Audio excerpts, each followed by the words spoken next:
Okay, let's unpack this. We've been reading through an intense and, frankly, unprecedented stack of sources detailing an event that has instantly reshaped international law. And military doctrine. And military doctrine, exactly. This isn't just news. It feels like a new chapter in global strategy. We're talking about the lightning-fast capture of Venezuelan President Nicolás Maduro. An operation so quick, so decisive, it seems to have redefined the acceptable use of force, overnight. It really does. And this was a kinetic action, but it was disguised as a legal maneuver. This deep dive is focused entirely on what the Trump administration has branded Operation Absolute Resolve. Right. We need to analyze the tactical execution, which was over in hours, the very controversial legal framing that allowed it to happen without a declaration of war, and critically, the massive geopolitical fallout. Exactly. Our source material gives us all the specifics, the timeline of the air operation, the Delta Force ground raid, and some really unexpected casualty report. And the chaos in Caracas that followed. Yes, that too.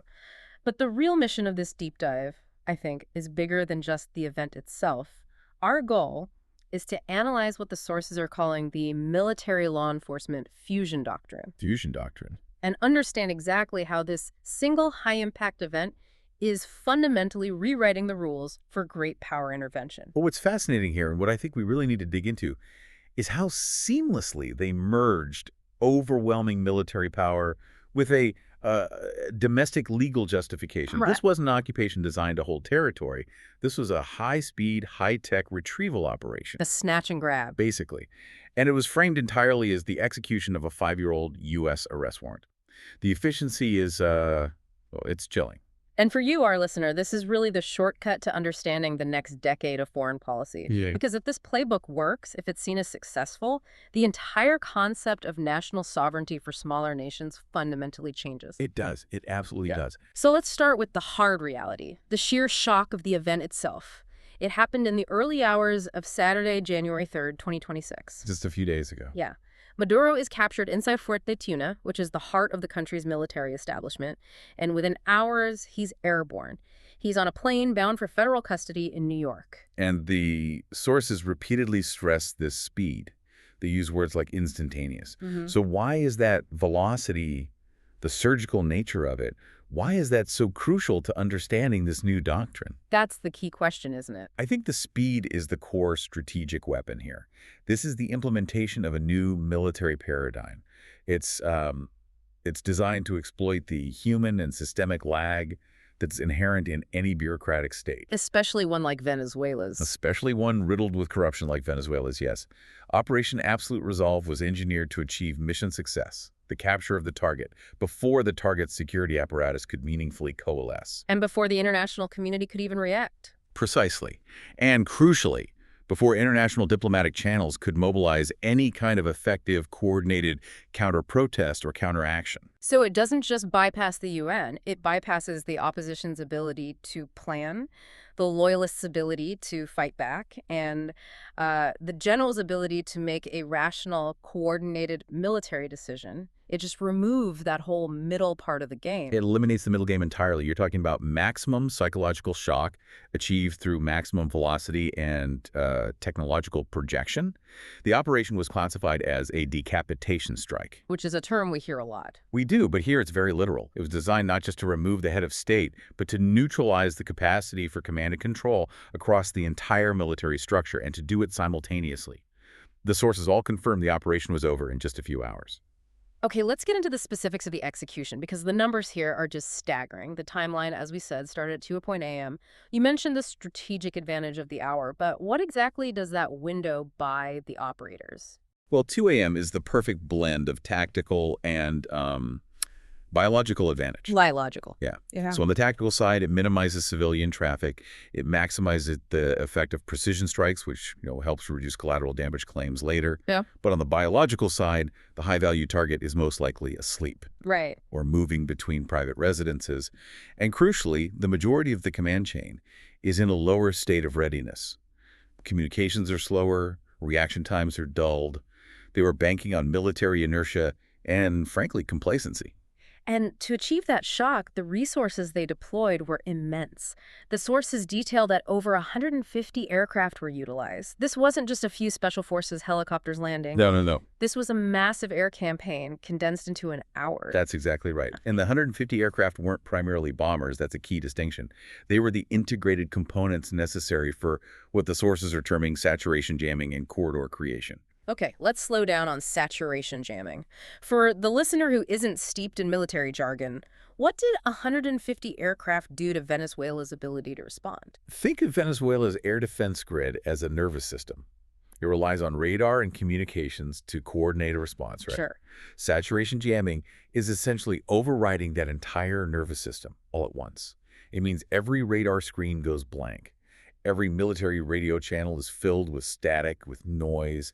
Every surface-to-air missile battery receives false targeting data or, more likely, just ceases to function because of the electromagnetic overload. So the initial goal wasn't even kinetic destruction. It was technological invisibility, instantaneous blindness for the enemy. Precisely. The Air Force neutralized the country's ability to even detect, let alone respond to, the incoming Special Forces transports. The F-35s and other stealth assets, they created a temporary electronically secured corridor directly over Caracas. So they essentially made that airspace a U.S. operational theater in minutes. In minutes, yes. And that technological dominance is what paved the way for the ground action. That's when the elite Delta Force units conducted the raid on Maduro's residence at Fuerte Tiuna. And what's the significance of striking Fuerte Tiuna itself? I mean, that's not just some villa. Fuerte Tiuna is not just a residence. It is the physical and symbolic heart of the Venezuelan security establishment. It's a massive military base complex. Raiding the leader inside his primary military stronghold sends an immediate, clear message. No place is safe. No place is safe, and your most loyal guards cannot protect you from this. And the sources also gave us concrete details of the initial action, the stuff that was meant to disable any immediate counter-response from forces nearby. Yes. Witnesses reported massive explosions at the La Carlota airfield. Which is critical for preventing the Venezuelan Air Force from scrambling any planes, right? Exactly. However few they might be, it stops them from getting off the ground. And crucially, explosions also struck the hangar of the military base itself. So they weren't just neutralizing the air defense systems electronically. They were kinetically cratering the runways and destroying aircraft on the ground. It's just total air dominance established in minutes. It's a comprehensive, blinding, and disarming maneuver. And this high-tech velocity, this leads us directly into the most controversial part of the entire action, the legal reframing. This is the cornerstone of the Caracas playbook. Right. Because launching 150 aircraft, conducting kinetic strikes on military installations, by every traditional measure, that's an act of war. It's an armed attack. Of course. But the administration avoided those terms entirely. They labeled it a large-scale law enforcement operation. This is the intellectual pivot that makes this playbook so globally significant. They didn't claim invasion under the premise of, say, democracy or humanitarian aid. Which we've seen before. They claimed they were executing a lawful arrest warrant. And this justification, it hinges entirely on the 2020 narco-terrorism charges. Maduro had a federal indictment, there was a bounty on his head, and he was legally classified as a wanted criminal by the U.S. Department of Justice. That indictment is the legal lever that provides all the cover.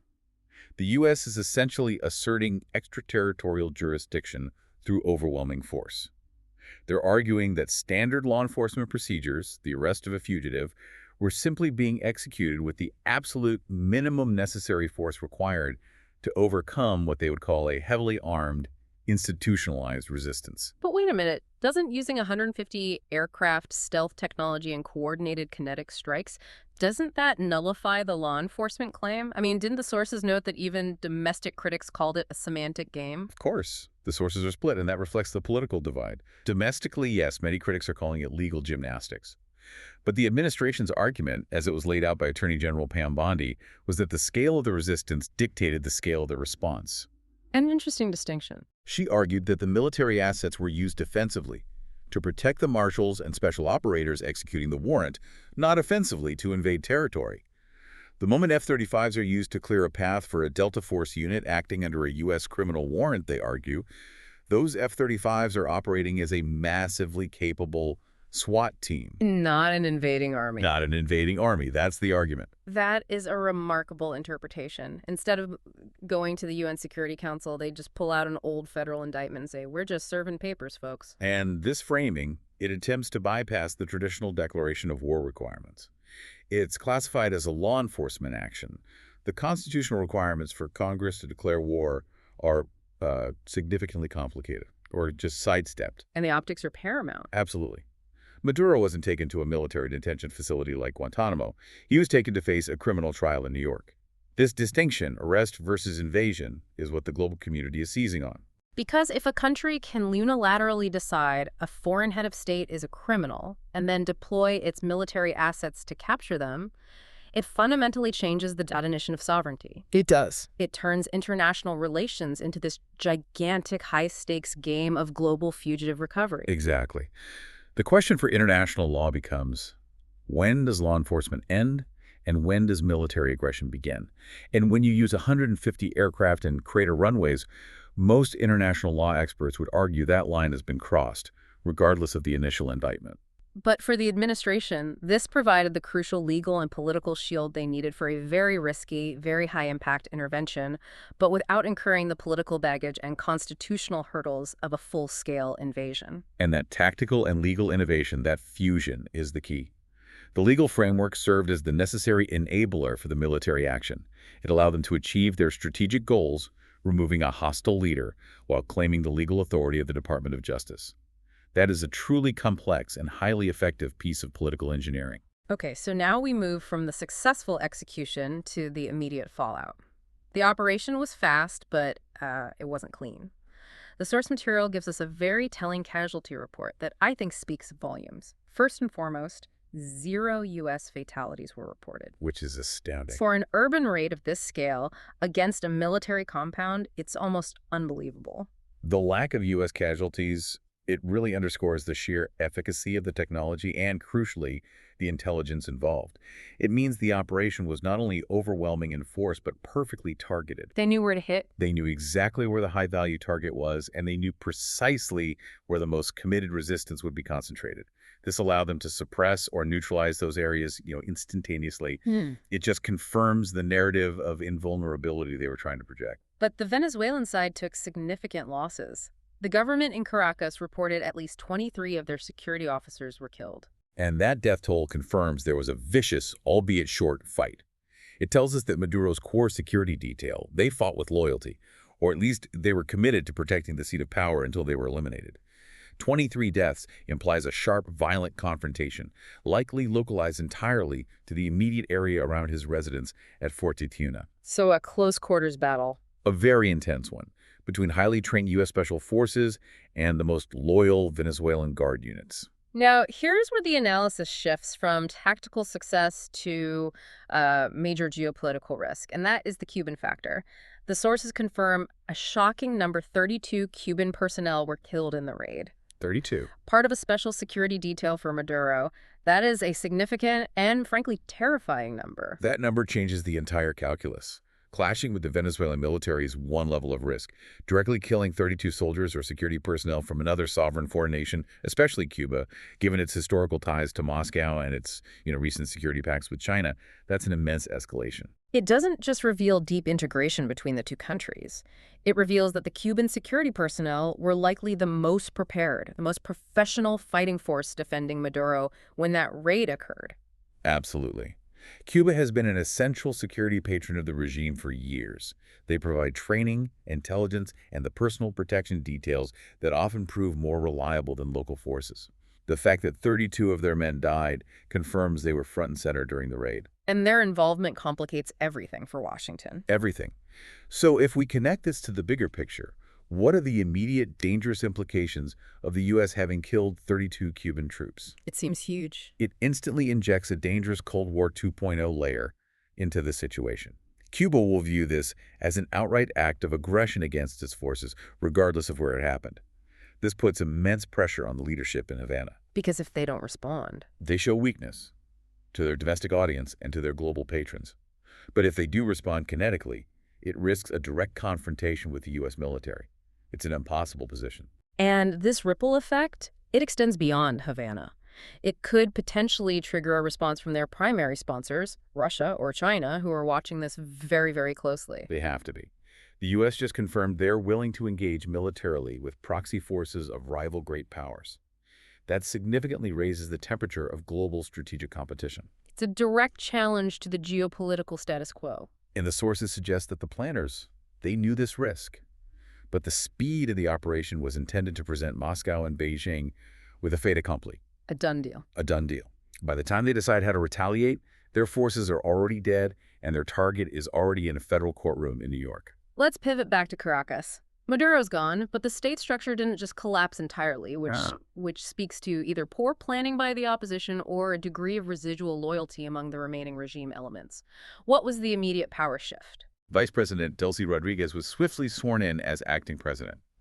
Now, this move is crucial because it demonstrates that the opposition did not immediately capitalize on the vacuum, and it shows that the surviving loyalist government elements, they had a pre-established succession plan. So they were ready for this. They had a plan for this contingency. And the symbolic continuation of the state, even under duress, is vital for them to maintain internal legitimacy and international recognition. And Rodriguez's official response was predictable but necessary for internal cohesion. Absolutely. She immediately denounced the operation as a kidnapping and imperialist aggression.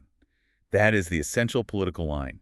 It's designed to unify the military, rally civilian loyalists, and activate international support from non-aligned nations who fear U.S. overreach. And the erosion of sovereignty. And the erosion of sovereignty, yes. She is desperately trying to reframe the narrative from criminal arrest back to unilateral invasion. But the sources also provided some highly suggestive reports that some parts of the Venezuelan military just stood down. Why the internal fragmentation? This seems key to understanding why the doctrine was successful. This fragmentation, or this lack of defense, it's the true indicator of the regime's brittleness and the operation's psychological impact. The sources suggest two primary reasons for the stand down. The first is the potential for a negotiated exit. Meaning back-channel deals were struck with key generals before or even during the operation. Exactly. This implies high-level coordination where key military leaders were contacted, given assurances of, future political roles, or perhaps most compellingly, promised the security of their fortunes and their families. As long as they stood down. Provided they ordered their units not to engage U.S. forces. It's a deal struck to save their own skin or their vast illicit wealth. And the second reason is purely strategic, and maybe more powerful. The simple realization that resisting the scale of the U.S. Air Force deployment just wasn't feasible. It was a suicide mission. Well, when you see 150 aircraft executing saturation jamming and precision strikes, and they neutralize your entire defensive grid within an hour, even the most loyal general has to perform a cold, hard, cost-benefit analysis. For their own units. Regarding the survival of their own units, exactly. The operation was designed to project such overwhelming, instantaneous force that resistance became not just futile, but illogical. That deterrence is profound. If the fight is already lost before you can fully mobilize, standing down becomes the rational, self-preserving choice. And that military calculation is central to the Caracas playbook's success. The combination of the legal framing Maduro is a criminal, not a legitimate head of state, and the projection of overwhelming, instantaneous force created an internal justification for the military to choose self-preservation over martyrdom. It's deterrence through sheer shock and awe velocity. Shifting our focus back to Washington now, we need to delve a bit deeper into the motivations behind this incredible gamble. It clearly seems like a potent mix of hard resource goals, domestic political imperatives, and a radical policy philosophy shift. What was the core stated rationale from the administration? It was overwhelmingly resource-focused, driven explicitly by the America First mandate of President Trump. His position, as evidenced by his Truth Social posts, was brutally direct. And blunt. I mean, he stated the U.S. would run Venezuela until a transition is complete. That is an extraordinary statement. It is. It suggests a temporary but undeniable administrative control over a sovereign nation, which predictably triggered international outrage. And the goals were explicit. Highly transactional. Secure the oil and rebuild the oil infrastructure. This was framed less as a humanitarian intervention and more as a strategic resource takeover and revitalization project, all carried out under the banner of law enforcement. The economic driver here, as you said, just can't be overstated. Venezuela holds the world's largest proven reserves. Getting that supply back online under U.S. direction or through U.S. companies provides a massive boost to global energy supply. And critically, serves U.S. energy policy goals. And the administration was already moving to monetize the immediate assets. The specific detail Trump mentioned, seizing 50 million barrels of oil, that highlights the immediate economic incentive. So this was about immediate payback. The sources indicated this was liquid cash, seized under the premise of criminal forfeiture against the Maduro regime. It's asset recovery on a national scale. So in the eyes of this administration, this is just high-level debt collection and asset seizure legally justified by that narco-terrorism indictment. That's the framing. But this hardline resource focus immediately ran into significant policy friction, specifically with the diplomatic wing, which is led by Secretary of State Marco Rubio. That's the classic Washington tug-of-war, isn't it? The interventionists versus the structural realists.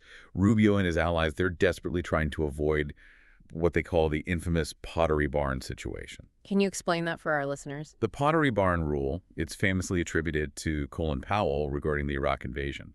It basically means you break it, you own it. Right. If the U.S. shatters Venezuela's government and security structure, the U.S. then inherits the massive humanitarian crisis, the civil unrest, the crippling debt, and the responsibility for rebuilding the entire nation. The diplomatic wing recognizes that if the U.S. is seen running the country, they inherit the long, costly nightmare of nation building. So their goal is a quick, clean, Venezuelan-led transition to minimize the long-term U.S. footprint and critically U.S. responsibility. Correct. They favor a transition involving the opposition leader Maria Corina Machado, who provides a democratic alternative with internal legitimacy. This would ideally allow the U.S. to transition quickly from military support to diplomatic normalization. But the sources noted a highly revealing detail here. Trump has been surprisingly critical of Machado lately. That indicates significant internal friction on who should take over. Why would the president criticize a seemingly natural pro-democracy ally? That friction is highly indicative of the resource-first mindset that's dominating policy. If Machado is perceived as too independent, or if she holds strong nationalistic views that would insist on Venezuelan control over future oil contracts and revenue, She becomes a problem. she becomes a liability to the America First goals. The administration's ideal successor is a compliant, quickly installed technocratic leadership that will immediately facilitate the oil infrastructure rebuild and grant preferential contracts to U.S. companies. So it's a conflict between legitimacy, which Machado brings, and control, which they want. And the oil comes first. Precisely. And this whole philosophy ties directly into the administration's focus on efficiency, specifically the influence of the DOGE, the Department of Government Efficiency. Let's talk about DOGE. It sounds like an internal management agency, but it's clearly driving military strategy here. How does a surgical strike like this fit that internal policy goal? The Caracas playbook is presented as the ultimate rejection of the last 2 decades of foreign policy.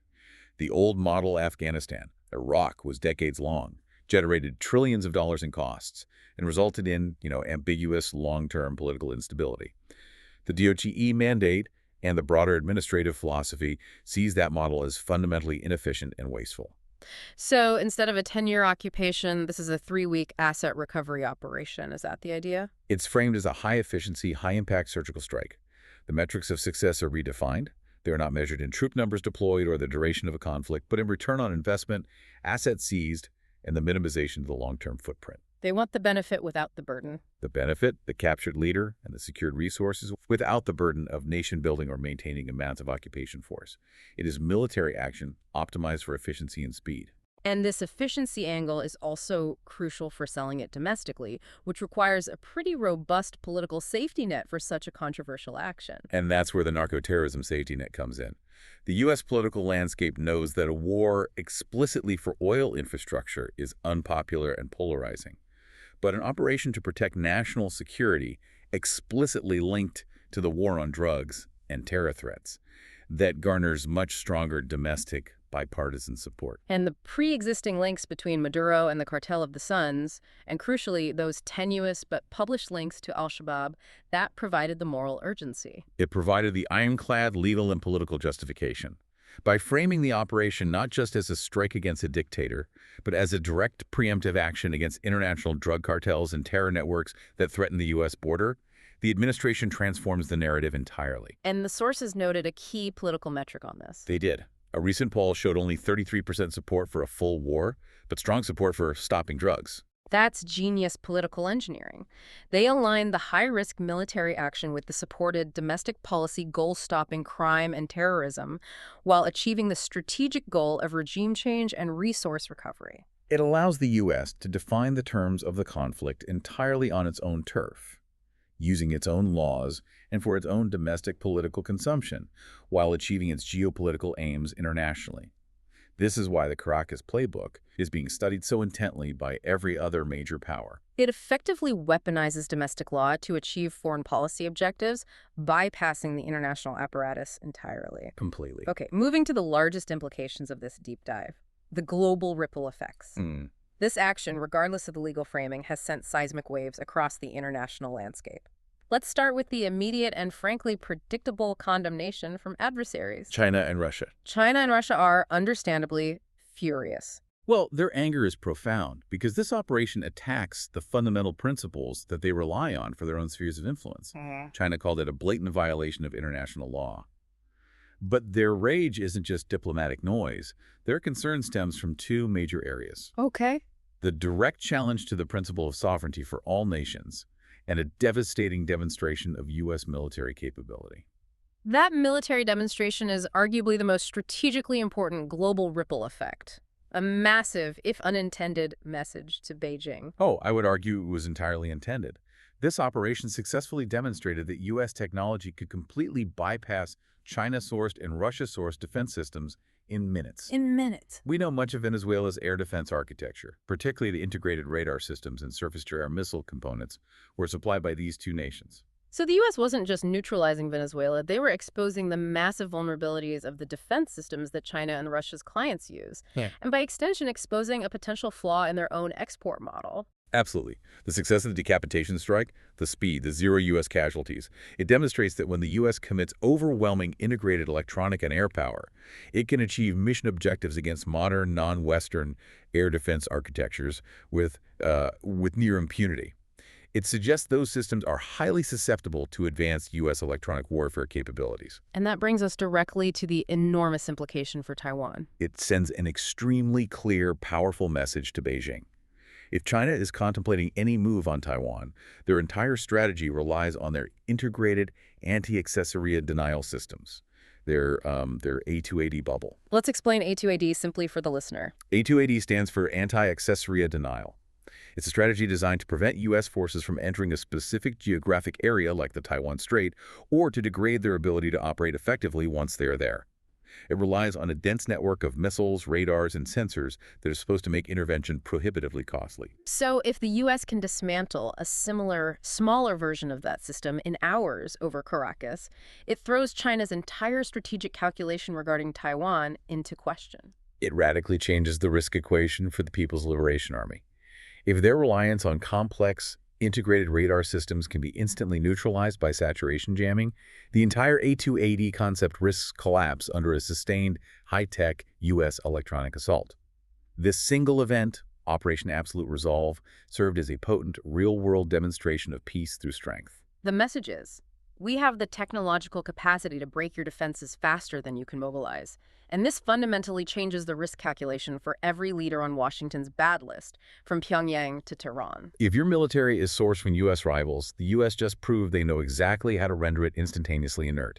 It's a profound reset of the perceived balance of power, executed not with a diplomatic warning, but with a sudden surgical military demonstration. Which brings us to the core philosophical and legal question raised by this deep dive: the death of the rules-based order.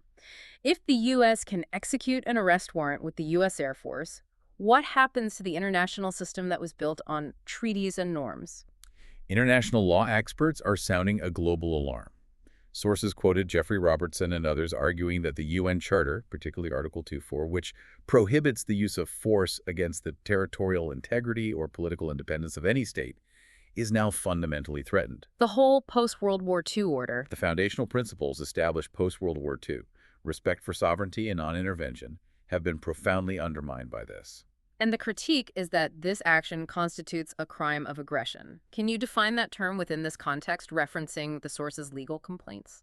A crime of aggression. under the Rome Statute and international conventions, is defined as the planning, initiation, or execution of an act of aggression by a high-ranking state official.